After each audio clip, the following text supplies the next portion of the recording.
کہ نبی کریم صلی اللہ علیہ وسلم رمضان کے دوسرے عشرے میں اعتکاف کیا کرتے تھے۔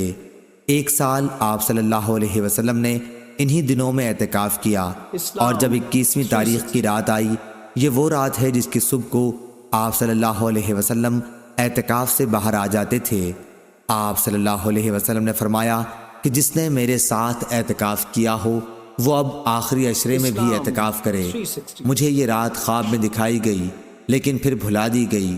میں نے یہ بھی دیکھا کہ اسی کی صبح کو میں کیچڑ میں سجدہ کر رہا ہوں، اس لیے تم لوگ اسے آخری عشرے کی ہر طاق رات میں تلاش کرو۔